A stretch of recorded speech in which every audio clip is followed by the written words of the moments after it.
Bienvenue sur Azimut, le podcast de l'orientation. Cet épisode fait partie de la rubrique Orientation et nous vous y présentons le dispositif Le Printemps de l'orientation. Déjà, connaissez-vous l'ONICEP ? C'est l'Office national d'information sur les enseignements et les professions. C'est un opérateur de l'État qui relève du ministère de l'Éducation nationale, de la jeunesse et des sports et du ministère de l'Enseignement supérieur, de la recherche et de l'innovation. L'ONICEP produit et diffuse de nombreuses informations sur les formations et les métiers.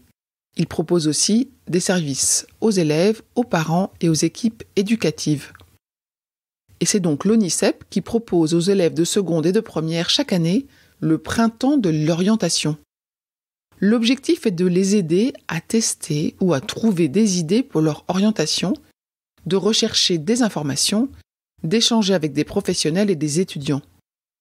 Alors, les professeurs principaux et les psychologues de l'éducation nationale en charge de l'orientation dans les lycées se font normalement le relais de cette opération et accompagnent les élèves tout au long du parcours proposé.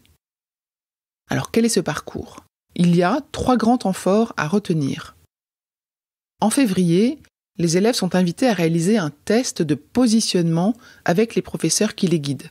Cette étape peut s'effectuer en classe ou chez soi. Ce test porte sur 4 domaines. La connaissance de soi, le besoin d'accompagnement, la connaissance des formations et la découverte des métiers. Au total, 24 questions sont posées. Ensuite, en fonction des résultats du test, le plan d'action est mené avec le soutien des professeurs. Ensuite, deuxième étape, les élèves seront invités à créer un emploi du temps sur 3 jours, en mars, pendant lesquels ils pourront suivre des ateliers, assister à des conférences, se rendre dans des salons, découvrir des formations, etc.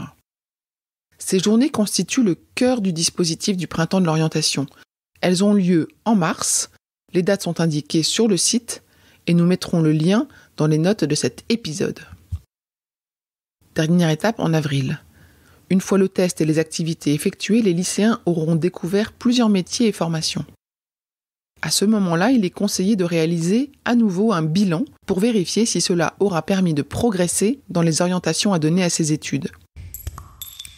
Enfin, sachez que dans le dispositif du Printemps de l'orientation, des associations partenaires sont présentées dans la rubrique « Aller plus loin ». N'oubliez pas de consulter régulièrement les épisodes du podcast Azimut qui diffuse de nouveaux épisodes pour guider les lycéens, étudiants et leurs parents dans les méandres de l'orientation. Cet épisode est terminé. À bientôt sur Azimut.